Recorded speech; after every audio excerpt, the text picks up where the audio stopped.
Paul Kusserow, Amedisys shares are up over 50% so far in 2015, over 300% since 2013.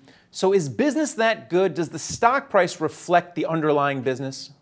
I think what's interesting, Greg, is that the stock price, we've been very gratified about the stock price, particularly I've been there 6 months now, so obviously it's grown quite well. I think what we've done is we've turned the company around. We had some issues with the government. I think the market is seeing two things. One, we have a good team in place. We have a good strategy in place. We're starting to execute really well. And then I think there's also the potential of home health. Home health is a great business, and the great thing about home health is it's the cheapest place to provide care. It's where most people want to be, and when you combine all that with the cuts that are coming, the home's the place to be, and with new technologies coming on, we think there's going to be an increasing place for the home in curing disease as well as taking care of people. Well, we'll talk about technology in a second, but clearly demographics are working with you, as well as Obamacare. Can you talk about how Obamacare is transforming the industry? Yeah, Obamacare made some pretty serious cuts in our business. It's actually, in the home health business, they're pretty predictable at this point, and we're adjusting to those quite well. Hospice, actually, they're much more generous place for us. I think the Obama people are thinking about hospice in terms of, is this a good alternative? It's a tough subject, but I think we're starting to see different things come out of the government which are very positive on the hospice side. In general, the good thing about ACA or Obamacare is we know it's coming. The key thing in our business is when we get surprised. You know, we're very intricate businesses. Readjusting is always difficult, so we think we have a good idea about what's coming.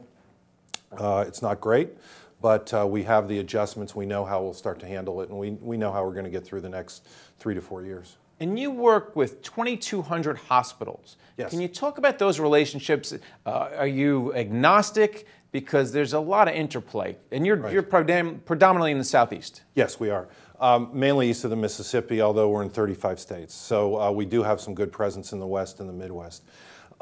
In terms of how we work with hospitals, we just basically hospitals are interested in one thing, that's readmissions. So when somebody comes out of the hospital, they want to work with the people that are fundamentally going to take the best care of their patients and stop readmissions, i.e. stabilize them and make sure they can stay in their home. Since they're penalized for readmissions, our job is to make sure that they just don't go back into the hospital. So hospitals, there are people that partner specifically with hospitals. We're starting to do more of that to get more of the referrals. But in general, what we try to do is just provide the best care. You mentioned hospice care.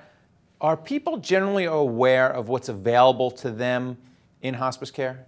I think the question of hospice care, it's the big admission of hospice care is you have 6 months or less to live. And then you go on hospice and then you go through that type of care.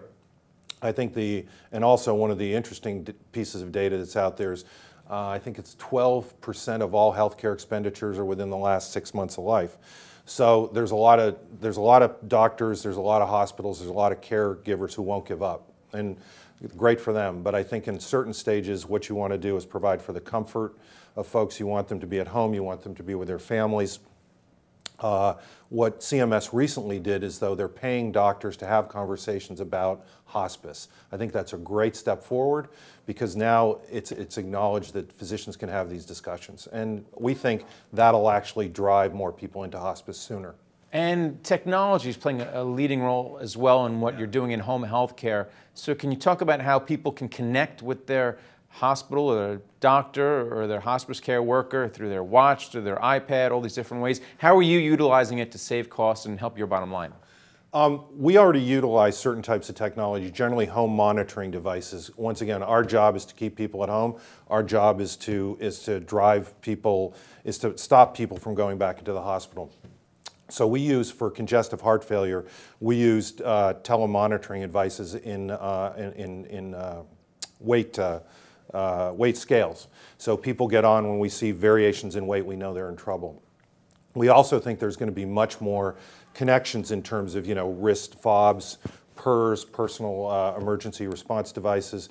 So we think increasingly we'll be able to collect more data, monitor how people are doing, send caregivers in at the right time more preventively and also well reactively. So we think there's going to be some good opportunities there. And then finally, can I just get a sense of your growth? How many centers do you have now? How many do you expect to have by the end of this year?